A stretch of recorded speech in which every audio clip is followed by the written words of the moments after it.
The CFL Gambling Podcast Week 8 preview picks and DFS episode on the Sports Gambling Podcast Network is brought to you by Underdog Fantasy. Get up to $1,000 deposit match when you sign up at UnderdogFantasy.com with our promo code TCESGPN. Yes, they do have CFL action, so check it out. And remember, as always, folks, to let it ride. Hey, what's up, you degenerate gamblers? This is Bill Burr, and you're listening to SGPN. Let it ride, baby. Welcome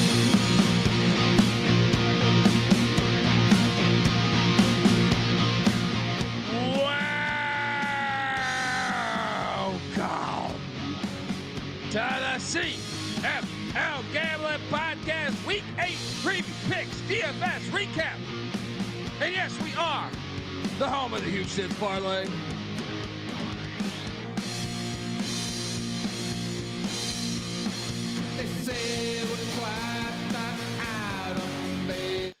Oh, welcome, youtube.com. Hop on over there. CFL Gambling Podcast at CFL Gambling Pod on Twitter.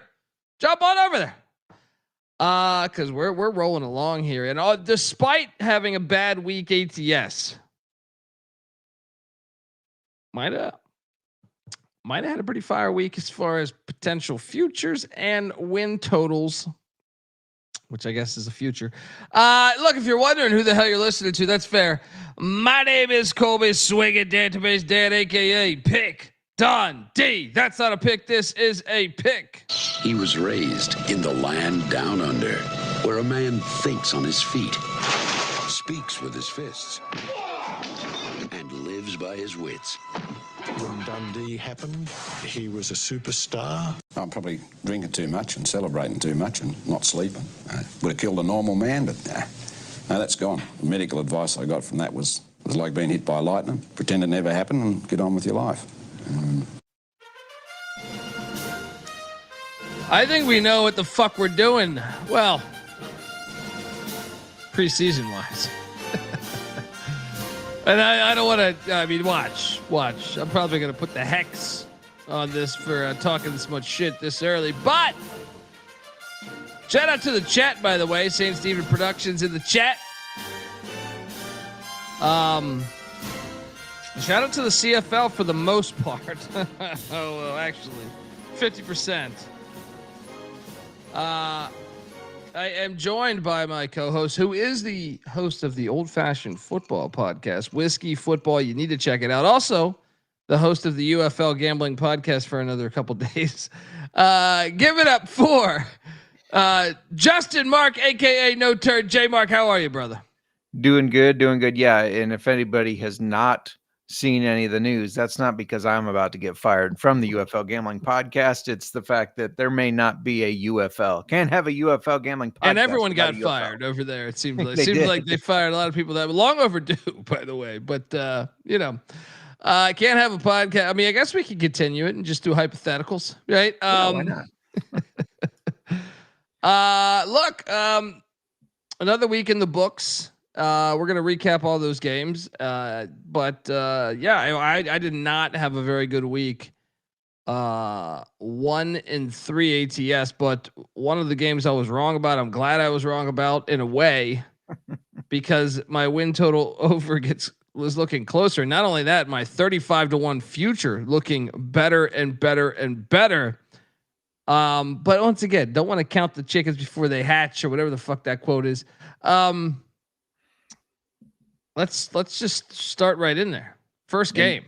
What's up? And from Iowa, that is the saying, because not all eggs hatch. It's how life goes. And look, not all wins hatch, because the Argos, I think, thought they had a win. I think so too.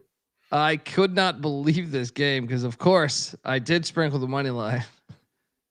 The Argos. This is the one game I got right. ATS. Unbelievable game here. I'm thinking the score was 25-26. No, No, but I'm saying 25-12 with 5 minutes left. Something 25-14, I believe. Yeah. The Owls scored 12 points in the fourth quarter there, right at the end. Just a colossal collapse. You had to have been smiling. Unbelievable. Like, this is what happens. Like, this is on Dinwiddie, man. And they were severely outgained, and I felt a lot of that had to do with them kind of phoning it in the fourth quarter. Like, I bet you, I don't have the numbers 3 quarters in, but they did nothing in the fourth quarter. They even had a big defensive play to what that looked like it was going to prevail, have them get the win potentially, but they still just, it's unbelievable. What'd you make of this game? Yeah, I mean, fuck the Argos. I'm glad they lost, but I'm also glad they covered. Just to flex a little bit, since you didn't have the best week. I only went 2-2 ATS, but 3-1 totals. Guess I'm a total expert now. Nick Arbuckle, 6.1 average. Not great. Now we know he's a backup, right? He's backup quality. He can't start this many games, and you expect him to have success, in my opinion. He's just not the guy. Chad Kelly was supposed to have a scan today, CT scan. He took some first team reps yesterday, had a CT scan, and was not at practice today. We've heard nothing. I got to believe that means the scan did not go well. Otherwise, they would be, ringing the bells that he's back. So, it's just not looking good for these Argos in Montreal. I mean, they were asleep. Now, at the very end of the game, Davis Alexander has to exert himself with that last touchdown, repulls his hamstring, and is on the 6-game injured list. So, not great for them either. I mean, they won the game, but it's just not a great outcome for them. No, if anything, like, I know they're like, Toronto's got 1 win. Ottawa's got 1 win, but like, both of them are alive with that news that Alexander's out. You know what I mean? Like, no belief in the McLeod. Not really, especially because they're playing Calgary this week. That's fair. But we'll get to that game. Yeah, I mean, unbelievable collapse. That was probably the game, best game of the week. Mm-hmm. But then the stunner, a game that I was ate a big old steaming pile of shit on. But once again, not too upset with this steaming pile of shit that I was eating there. But the Calgary Stampeders go into Winnipeg. Oh my good Lord. 41-20. The Strevler pick 6 was just brutal, by the way. But I mean, in fact, I love Strevler, but the fact he still threw that ball was unbelievable. Let's just call it what it is. I took Winnipeg, even though, Calgary's my team. I have a 35-1 future on them to win the Grey Cup. They are awesome. This might be the best team. I mean, it's early still. Week 8, it's still early in this league, but man, was that impressive. Back-to-back wins basically against Winnipeg, or, from Winnipeg's point of view. I know Calgary had the game in between. And that future is cooking right now. I'm almost like nervous that they're peaking too early. Well, your thoughts? Yeah, I mean, I can feel why that nerve would be there, but I just think this team is the real deal. I mean, when they played Winnipeg 2 weeks ago, I think you were on them. I was Winnipeg's still the boss here. They're still, the dad. And they kicked their ass then. It's like, okay, well, now they're not going to be able to go on the road and do another upset against Saskatchewan last week. And they did. And then it's like, okay, all right, 2 upsets in a row. They're not going to go into Winnipeg and beat them again like they did 2 weeks ago. And they did. I mean, this is the best team in the league. I know we've been saying it for a while, but how can you not buy into them? And you took their future. It was 35-1, right? I did. You told everybody, take that future. Well, I mean, my logic. Look, I know it's fun. I'd like to do my Ric Flair and talk shit, but like, I don't understand how I don't understand how I'm not working for Vegas, because like, I'm just like, Vernon Adams and PJ Walker are very capable quarterbacks, in my opinion. Dave Dickinson is a fucking winner as a player and as a coach.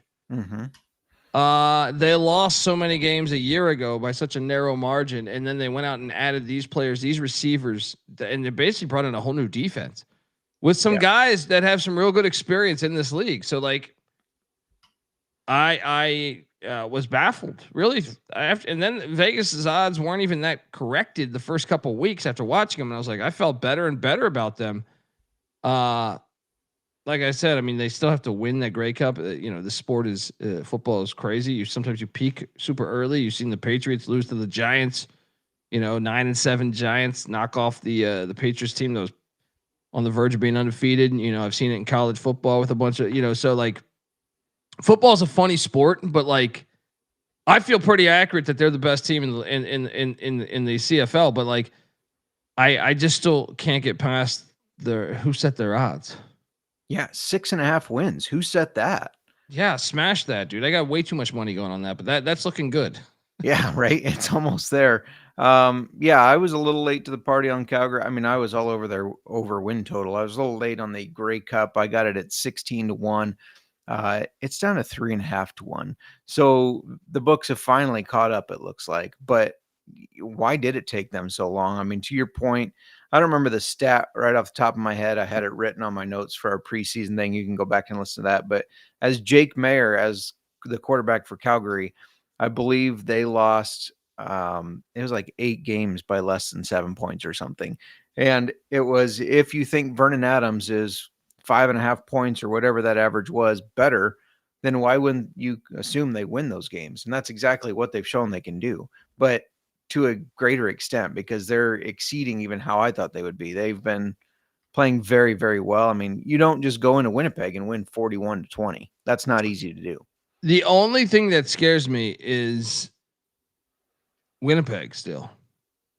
When you whoop a team's ass that bad, it's hard to do that.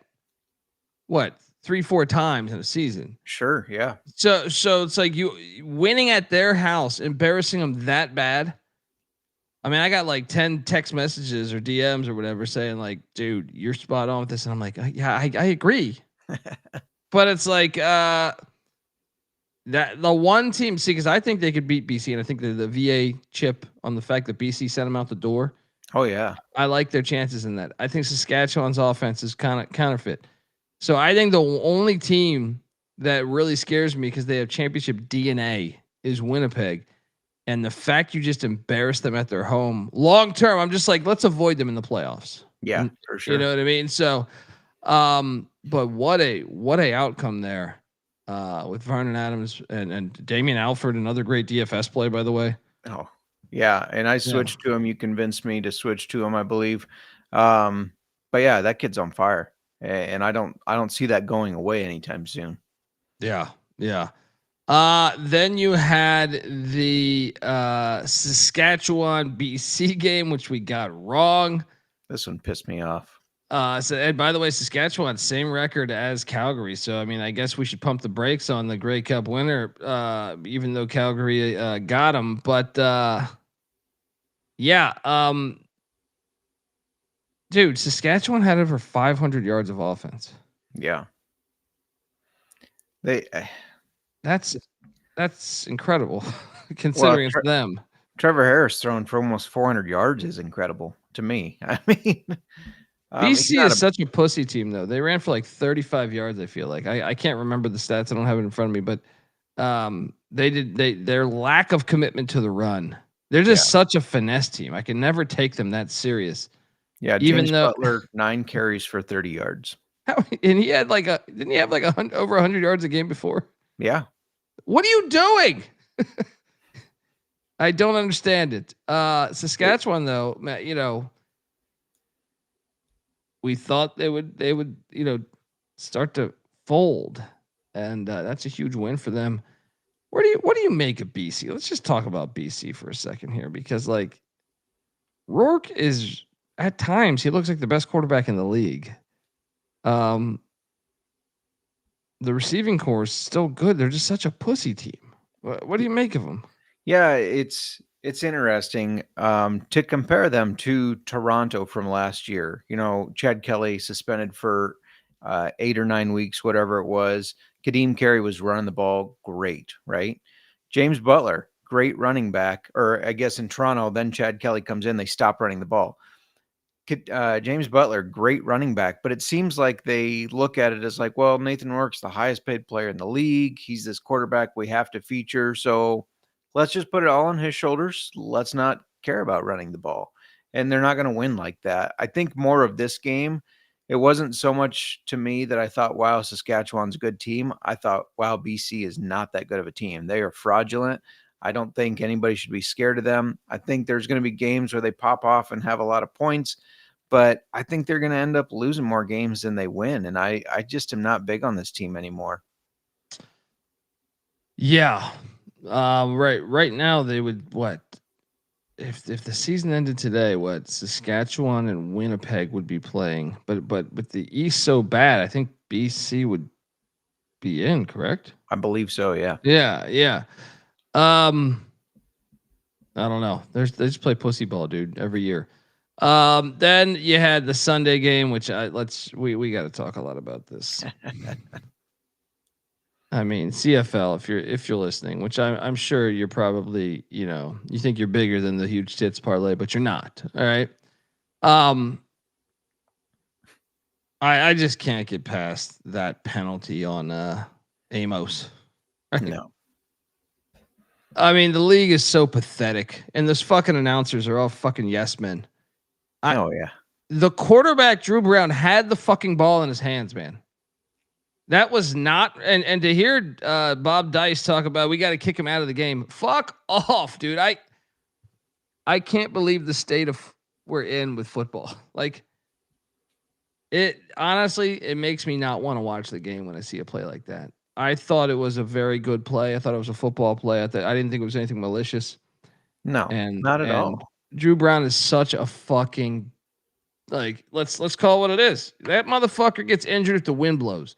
You know what I mean? Like, it's disappointing. That's a 25-yard penalty too. Mm-hmm. I mean, and look, I'm so glad, even though I had money on Ottawa, I'm so glad they lost. With Dice saying that, get him out of the game for what? Playing football. Shut the fuck up, man. Like, and these announcers, we've lost our mind, man. We've lost our fucking mind. What are you supposed to do in this fucking sport? What did he do wrong? Led with the crown of his helmet, but he didn't know. He did not know. Like, you can't project movement. I disagree. That was good. A good football play. Nothing malicious. A 25-yard penalty is ridiculous. Dice saying that's ridiculous. Drew Brown gets injured every fucking play he ever touches or brushes up against somebody. It drove me crazy, dude. I saw you arguing on Twitter, by the way. And I didn't even take to Twitter with it because I knew I'm gonna get one of these butt munches that thinks this is what football is. Like, shut the fuck up, man. Well, first of all, credit to Drew Brown. Amos took to Twitter and said that he mentioned, like, did my helmet slip up and end up making contact with his head? Yes.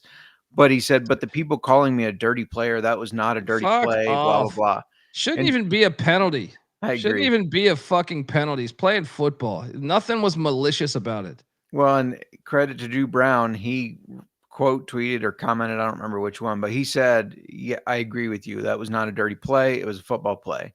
So Drew Brown at least saying like, hey, I agree. It wasn't a dirty hit or whatever. But I don't understand, because this rule was supposed to be if you lead with the crown of your helmet to hit the crown of the quarterback in the helmet. He hit him in the chest. Like, and did it look bad? Yeah, well, that's because Drew Brown wasn't fucking looking. He was an untouched blitzer that just lit him up. That happens. I mean, I remember watching football as a kid, and like, you cheered for those plays, right? And the announcer's like, whoa, what a hit. And now it's like calling him a dirty player, telling him I don't get it. I don't get it at all. It's just disappointing. Maybe not want to watch the game. Like, it's just like, what have we done? What have we done to the sport? Life is risk. All right. I understand people get injured, right? Like, I understand there's been people paralyzed before in football, right? Okay. There's been people watching TV in their fucking house that had a car smash through and hit them. All right, you know what I mean? Like that shit. I know the percentages are different, but still, I just think, what are we doing to the fucking game? Well, and I think every football player, anyways, that I've talked to, and I'm sure you're the same, knows it's a violent sport. I mean, and the game's too fast. You can't project where someone's body's gonna be. Yeah, I have a huge problem with every targeting rule. To me, like targeting should be called, like you see it. Like I remember, like the Pitt Panthers safety in college football last year. Like he maliciously did target. Like you could tell he maliciously targeted. But it's fucking rare. Like it's honestly like, it's probably like 3%, and they call it at a ridiculous level, and it's just wrong. It's just wrong. Yeah. I can't believe more people don't just turn off the TV with that, because or say like, what are we doing? Like, I don't even understand. Like, what are you supposed to teach? I don't know how you teach it. I don't know what, and then a 25-yard penalty is the dumbest fucking shit ever. Just why don't you give him the ball at the 1 yard line? Why don't you just give him the fucking ball at the 1 yard line? Yeah, I agree. It's ridiculous. It's absolutely ridiculous. But anyway, the outcome of the game, hilarious. Fuck you, Ottawa. Bob Dice. I lost all respect, every inch of respect for him saying, get him out of the game. Get out of here, man. You have replay too. You have fucking iPads. The thing is, if he wanted to be malicious, that hit could have been worse. Oh my gosh. Yeah, that's what I'm saying. Like, there was zero effort to be dirty in that. Like, he's just playing football. Yeah. And nowadays the sport sucks so bad from a global standpoint that you're penalizing a player for playing fucking football. Ridiculous. Yeah. Absolutely fucking ridiculous. Hamilton is one of the better stories in the league, kind of underrated in a way, because we're talking, Saskatchewan and Calgary so much, but they're in there. I have a future on Hamilton too. I have a future on Calgary and Hamilton. I'm trying to remember what my odds were on my Hamilton future. It wasn't as good as Calgary, but it was still pretty fucking good, if memory serves me correct. Did you took it too, I thought, right? Yeah, I think it was 14-1, 13-1, somewhere around there. I think it's somewhere double digits. Yeah. Yeah. I mean, look, I don't think Ottawa's any good, and but they're still alive because of the Davis Alexander thing.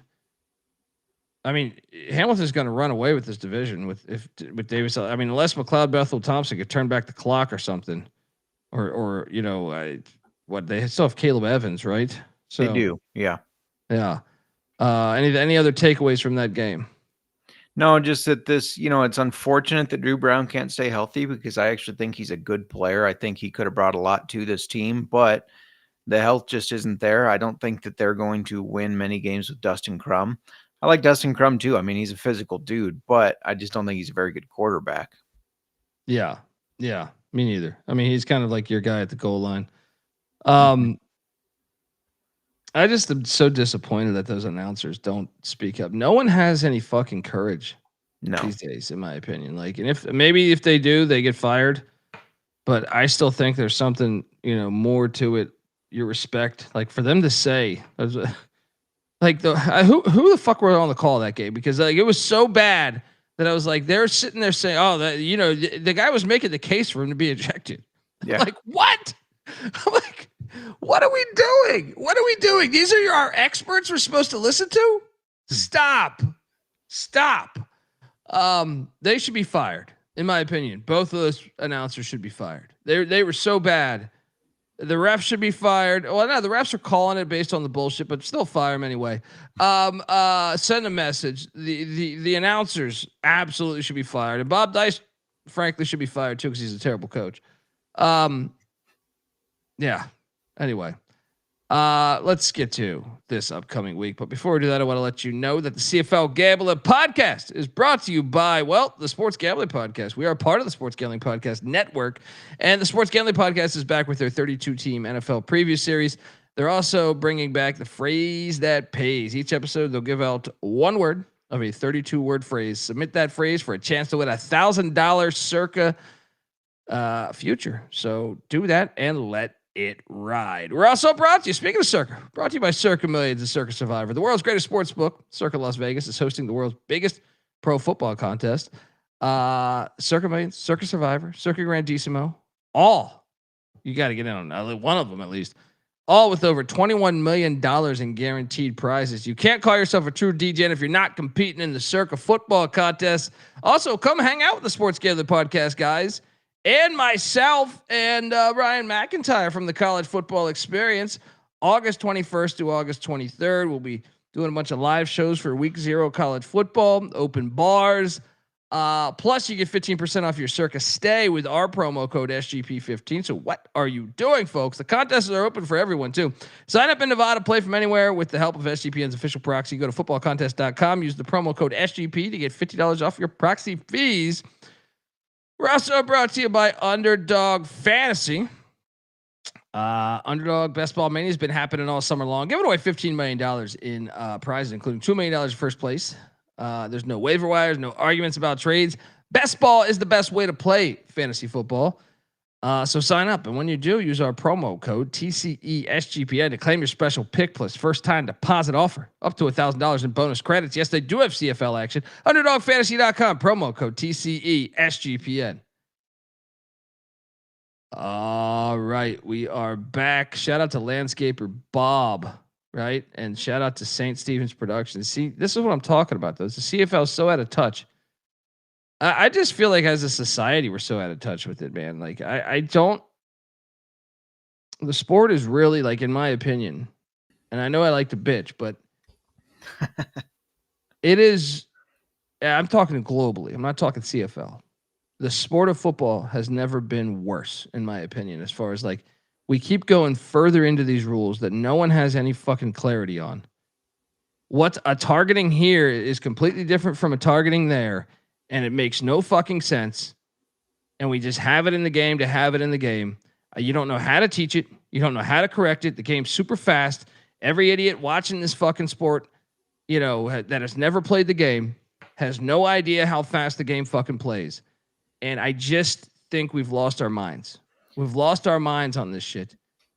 You know, from the kickoffs in the NFL and UFL or whatever, XFL, to like, what are we doing?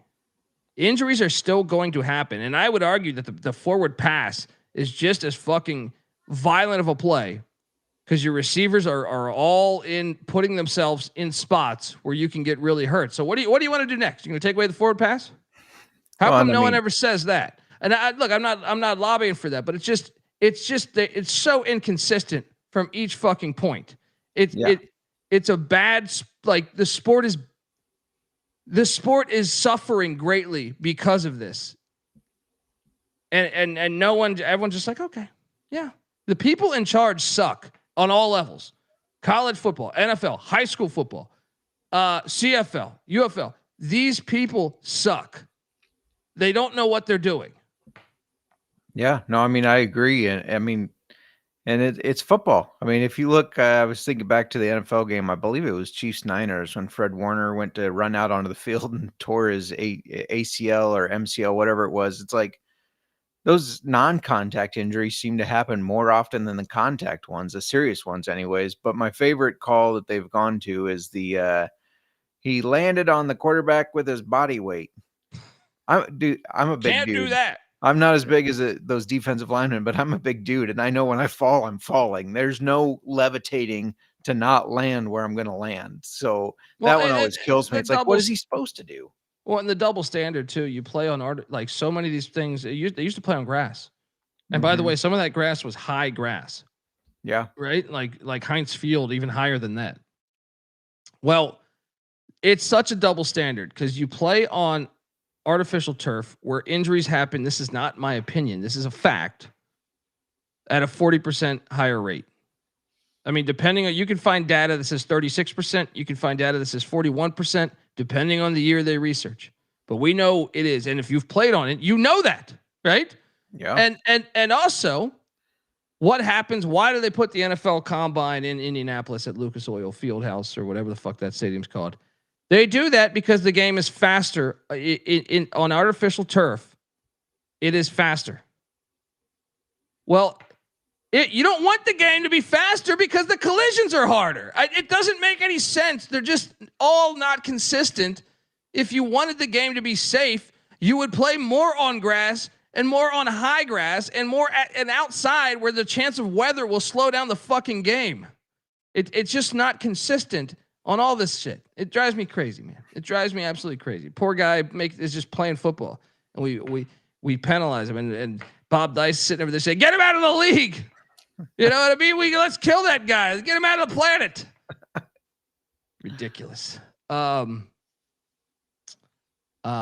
out to St. Stephen Productions. Until the Grey Cup is over with, I honestly think I like the CFL better than the NFL. No, I mean, I know Jmark's an NFL, loves the NFL. I'm not an NFL guy. You know what I mean? I used to be passionately an NFL guy, but to me, that one is the one that suffers the most. And I think a lot of it suffers because it gets the most attention. And I'm not saying that like I like it because it's not popular.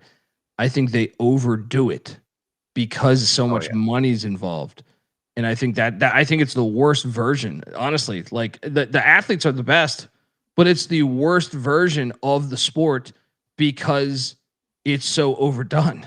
Yeah, in my opinion, you know what I mean. So and I do love the NFL. I'm big into the NFL, but I get more excited for the CFL season than NFL season.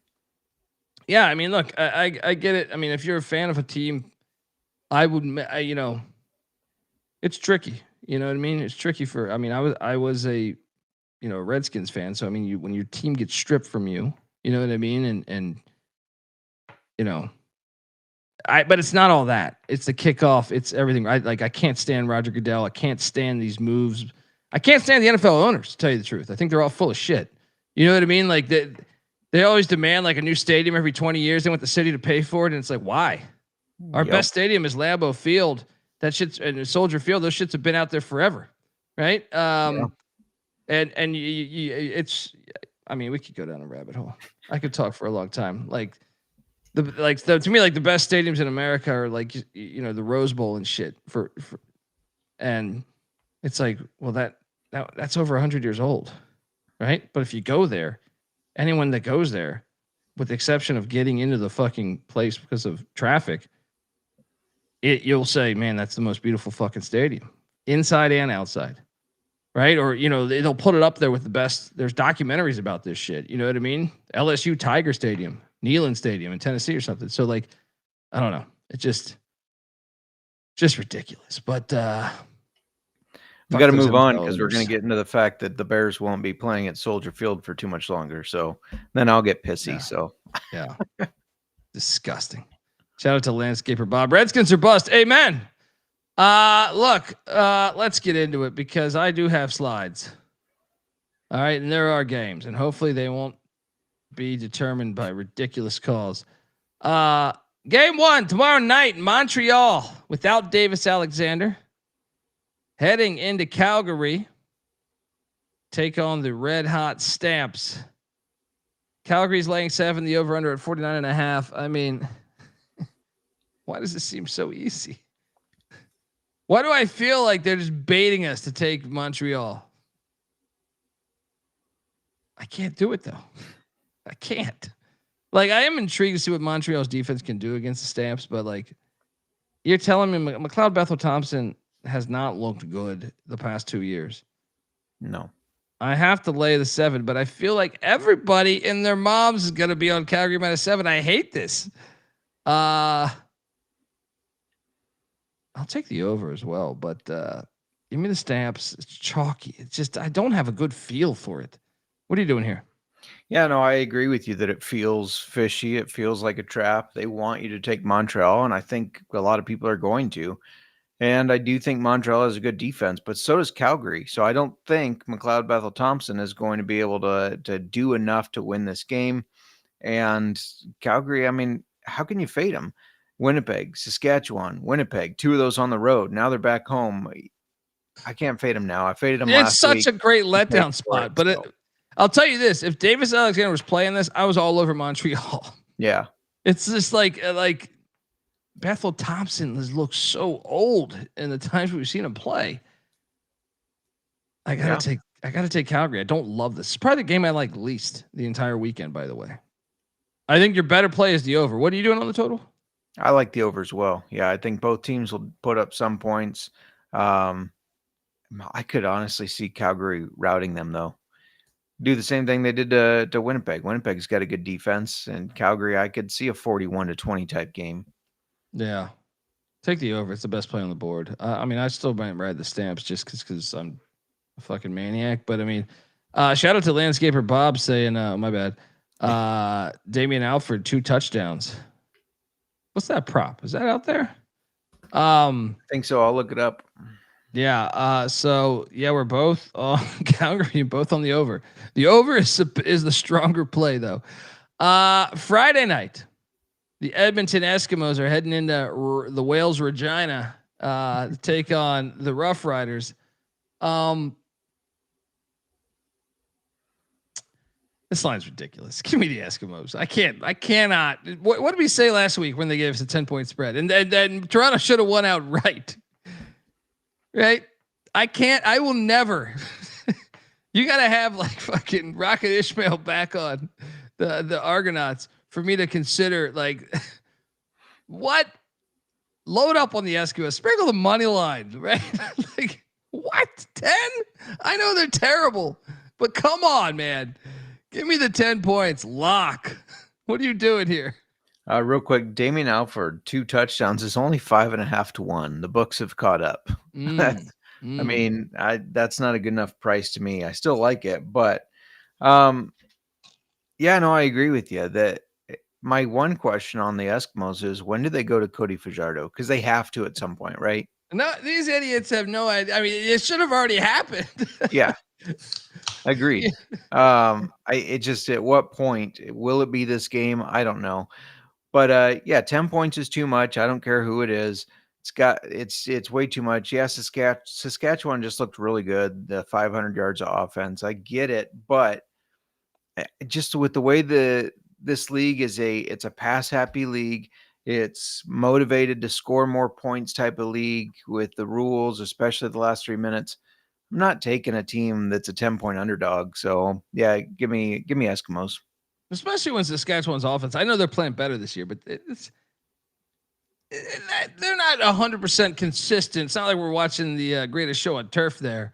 You know what I mean? Like I'll take 10 every time. And I don't know. 4.5. I think I got to go under though. I mean, that's a gigantic number. Yeah, I was going to say, I don't remember if I even touched on that, but I like the under as well. I could see this being a slower game. I mean, Saskatchewan coming off the big win over BC, maybe coming in a little lazy, and Eskimos, I mean, they don't score a ton of points anyways. So I think, I like the under. Landscaper bot, but who's keeping Trey Ford, I think, is getting the start. Yeah, as far as I've heard. Yeah. If that changes, I think I'm for sure getting down sprinkle on that money line. Yeah. Pay attention to that. We'll probably tweet that out if that happens, by the way. But yeah. Then you have after that you have the what is this, Saturday? This game very intriguing because Toronto is in that spot where if they can grab a win, and we think Montreal will lose, so you can gain a game on them. The problem is they're playing the Bombers after they just got embarrassed. Yep. I think Toronto is still the more desperate team. Toronto just is. You're on to something this year, man. I know last year you hated on them, and I reaped the benefits, but like this, I think you're on to something here, man. They can't close out games. I think Winnipeg's going to go in there and get it done. Now the 5.5's a little tricky, but I'm going to lay it because Toronto's got to prove it to me, man. That was such a killing defeat. I'm very curious how they even show up in this one. You know what I mean? Like there's a chance that killed their season. The only thing we're making the case that their season's still alive just because of the Davis Alexander injury, but to lose a game in the way they lost that game, I've seen that be the kill shot before on your team, where you just start planning for next year in a way. But I'm gonna lay it. It seems chalky. It seems fucking chalky, man. 52.5 is the total. I will take the over on the total here. What are you doing here? Well, what could go wrong? We're agreeing all across the board. I'm all over Winnipeg in this one because fuck the Argos. I hated on them last year. It didn't work out. It's working out this year. I just wonder for the veterans that are still on the team. I mean, Dinwiddie and this management, they don't mind getting rid of veterans like Kadeem Carey for younger guys. And the veterans that are still around, I wonder at what point he starts changing their names. Right. Yeah. Well, like at what point is he losing a little bit of the locker room here? I don't know, but anyways, yeah, I'm on Winnipeg as a big bounce back spot here. Like you said, just got embarrassed, so they got to bounce back. Both these offenses can move the ball. I think Winnipeg's obviously the way better team here, but I like the over as well. I don't like the fact that that's 6 plays now, and we've agreed on all 6. Yeah, what could go wrong? We're gonna have a horrible week. Then the Sunday game, the Ticats heading to BC to take on the Lions and Nathan Rourke. I'm all over the Lions here. The Lions telling you BC's laying 3. BC is due. These are 2 pussy teams playing each other. I love this spot for BC.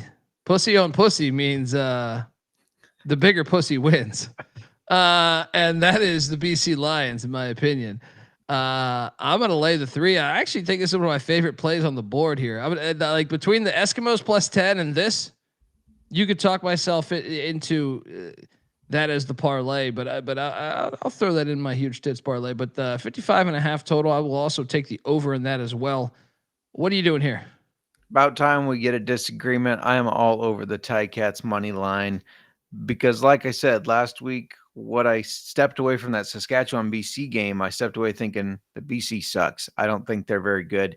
In Hamilton, I do think they're pretty decent. I think, yeah, their defense isn't the best, but I do think it's kind of improving. It's starting to come together a little bit better.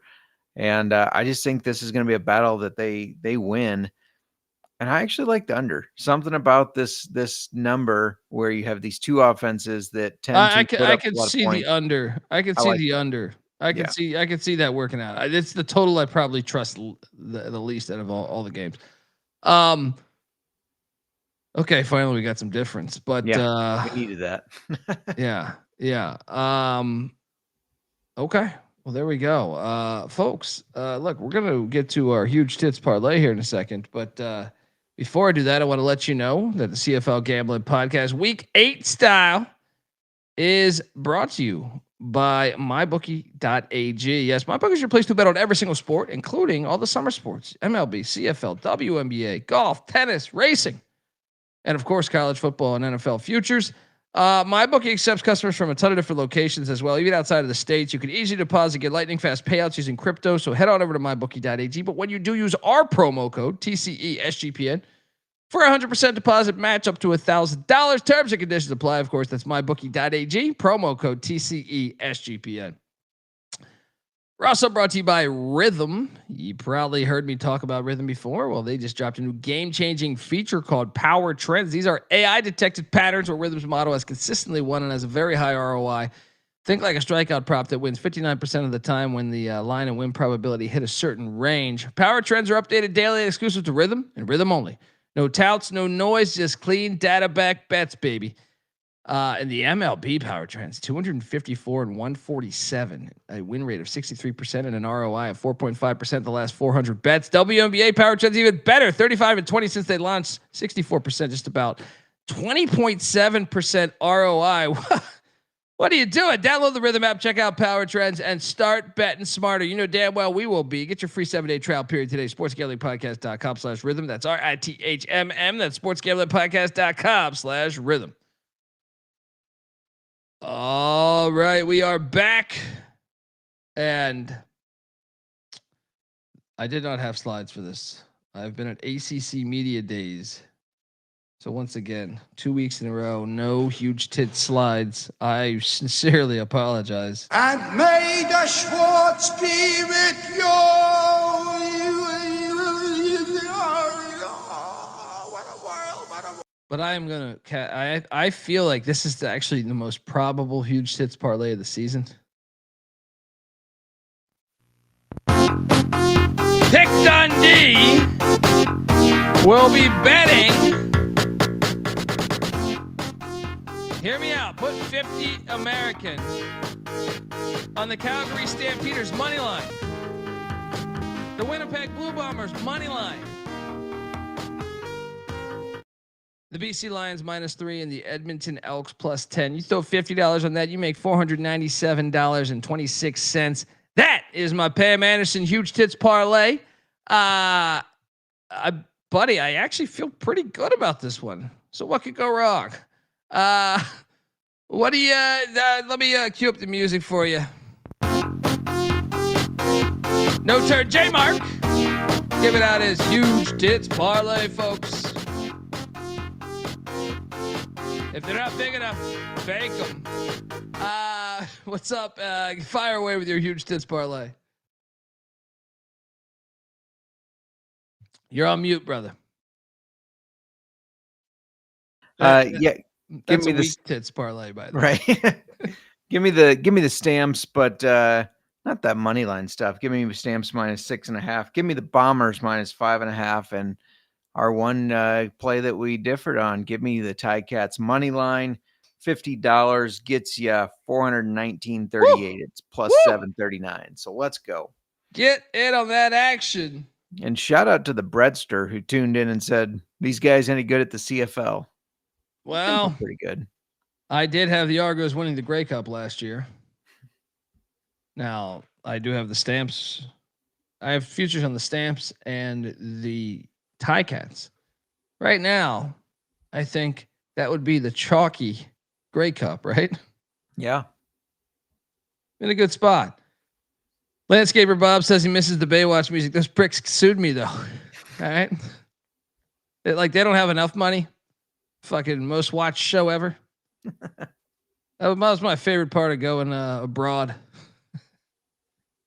You go abroad. One of my favorite moments is like you just, if you get a chance to just watch local TV in multiple countries, but the one that stands out to me is when I went down to Colombia the first time. It's like you're watching just random stations, and it's just like, wait, they have a station just playing like Baywatch on loop. And it's like they have TV land, but it's just Baywatch. Sex sells. That's an age-old tale. But these pricks sue me, even though they got that going on. Come on, they even did a movie with The Rock. Come on, man. How much money is enough? You know what? That should be a presidential thing. They should make that like, what do they say? Like, there's certain sample clearances where they put it in, like, once they put it in the library, anyone can sample it.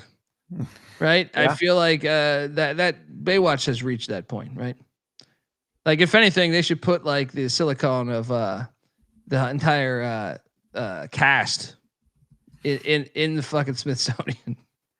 What do you think? It just, you walk through and you just see like the pictures and the photos and like a TV on loop, and then just 7 sets of fake tits sitting there. Just the silicone. No, I love it. Am I onto something? For us, we can do a Nick Cage movie where they break in and he touches all of them. Right? He breaks through the glass and touches all the tits. He'd be down for it. That guy will do anything these days. I've been calling him Netflix Cage because like Netflix doing their own movies. It's no longer Nick Cage. Although, look, I'll be honest, man.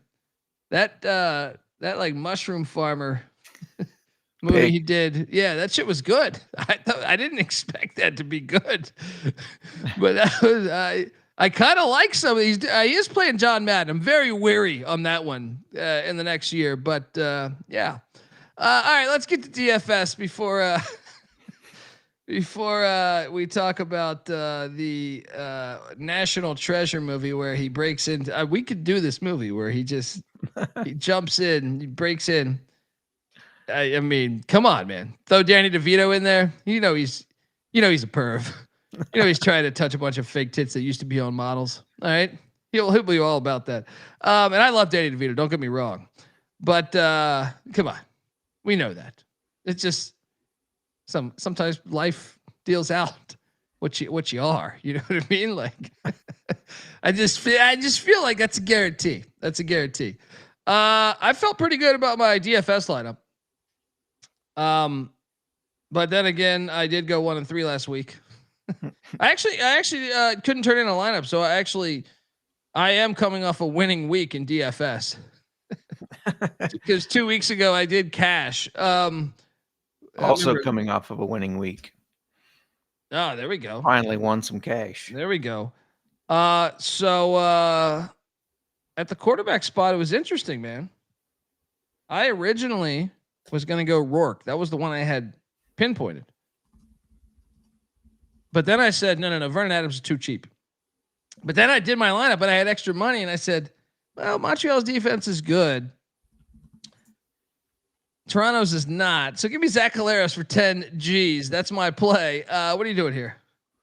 Yeah, no, I like it. I went for a little bit higher price quarterback. Interesting. I also had Nathan Work, but then switched off of him. I went with Bo Levi. I think, BC showed that they can be pushed around on defense. And if Saskatchewan can do it, Hamilton for sure can do it. So yeah, give me Bo Levi Mitchell. He's 10,600, so a little pricey, but I'm still in on him. There we go. I think yeah, not a bad play. I went with 3 running backs. Am I a fool? Whew. I have one, but that's like breaking a huge rule in the CFL, right? You're like, right. They These just teams don't run the ball, but let's throw 3 in our DFS. My DNA is just running the football so much that I'm like, nah, I need 3 running backs in this lineup. Like Dundee, everyone's running basically the run and shoot. Nah, I need 3 running backs. I have a feeling that BC's going to study the tape. Remember George Michael? Let's go to the videotape. James Butler, 9,300. I'm paying up because two weeks ago he had a fire game. I don't believe Hamilton's defense is any good, actually. So I do think there's value in all these offensive players in this entire game because BC's defense is this is the pussy bowl. So give me Butler plus 9,300 though, as my first running back. How about you? Former Iowa Hawkeye, I'm not going to hate on that play. I went with the team that I can trust run the ball, and that's Saskatchewan. They're the one team that they will run the damn ball. AJ Ouellette is expensive, but he is worth it. He's the one that seems to be guaranteed to get touches any week, even if they're behind. So give me Ouellette, 9,500. Well, you know what? I didn't roster him. That surprises me. To roster 3 running backs. I know. You're probably right. 9,000, you said? 9,500. Because I was thinking Brady Oliveira against that weak-ass Toronto Argo defense, but you might make a point. You might make a point there. I'll stick with my lineup. Oliveira, 10K. Toronto's defense disappeared when they won the Grey Cup. It's lost in a Toronto bar. One that Chad Kelly is doing is notorious for doing acts of crimes. I have a third running back, but who's your second running back? I don't have another running back. So if you want to give out your third, otherwise I can move on to my receivers. I'm going with Thomas Erlington.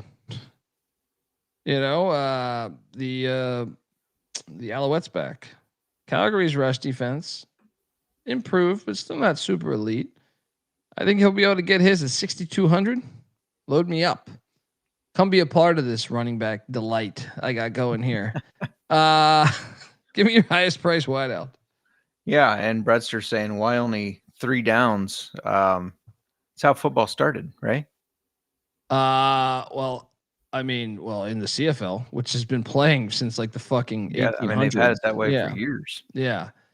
A lot of people aren't even aware that like the NFL was last here. Oh, I mean the XFL was last, but I'm just saying like, if you do your history dive, college football started in like 1869 or 68, I believe.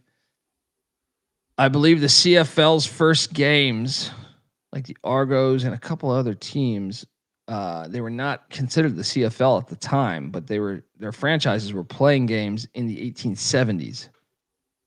And then the NFL didn't come along to the 1920s, like the mid to late 1920s, if memory serves me correct. So CFL's been doing it a long time. So, yeah.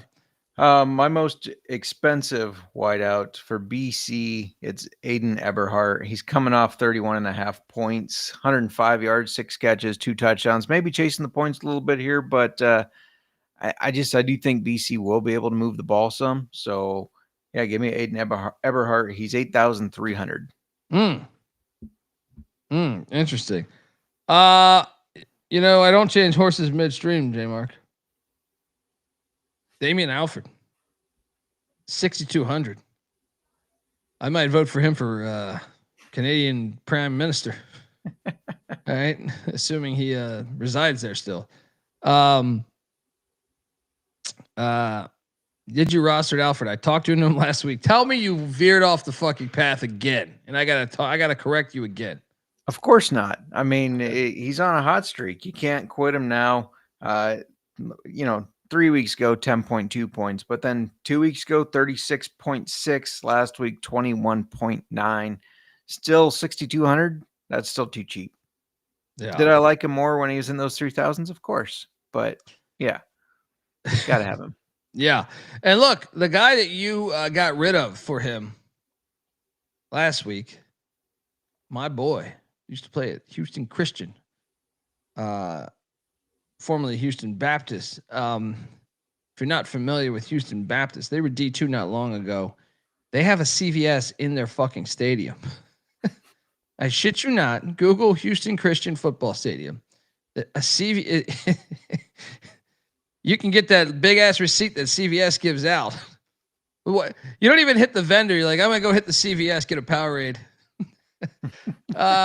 But Jarrett Stearns, yes. No, he graduated, I believe, from Western Kentucky, but he was originally at Houston Baptist. 4,500. I think this is his breakout week. So let's go. What are you doing here?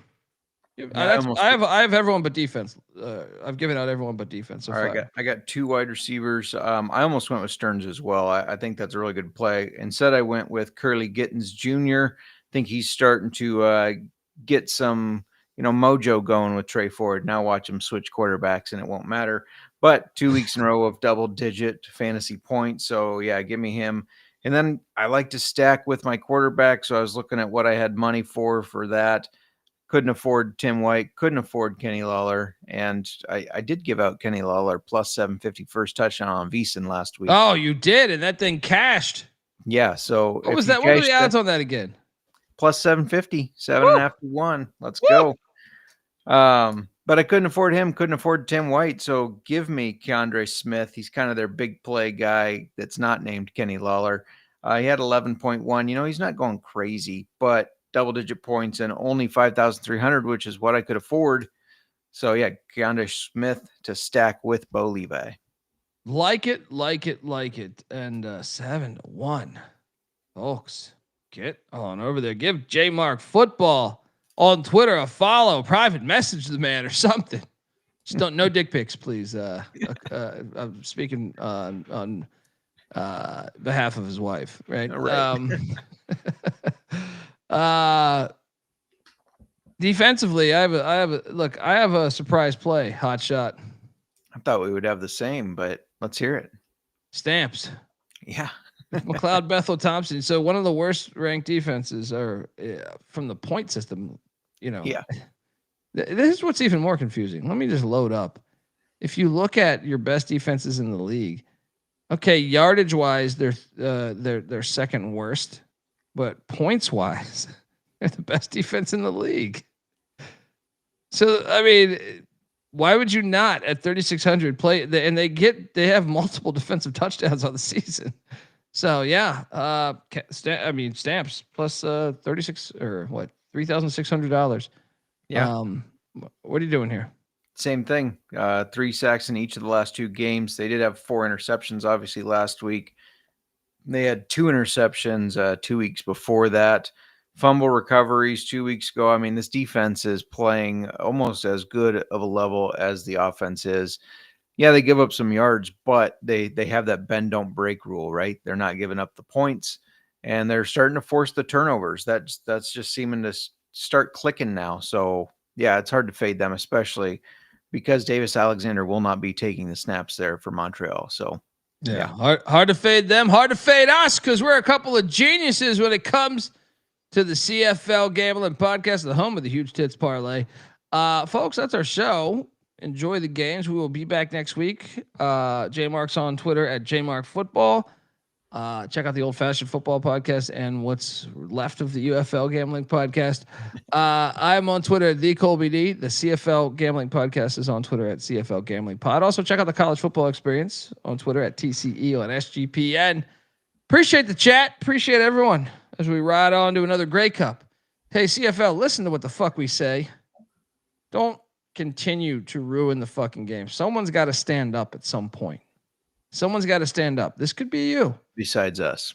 Yes. I'm saying someone like I'm not involved as much as I would love to be, or hire me. It wouldn't cost much. I have passion for this thing called football. Hire me to be in charge of your rules. I swear. All right. And we could be in charge of your league. We could make the Huge Tits Parlay come to life. Right? Anyway, folks, that's our show. Check out the Sports Gambling Podcast as well, as we'll probably be on VSiN talking CFL. Till next time, this is the CFL Gambling Podcast. You better start thinking about yours. And we out of here.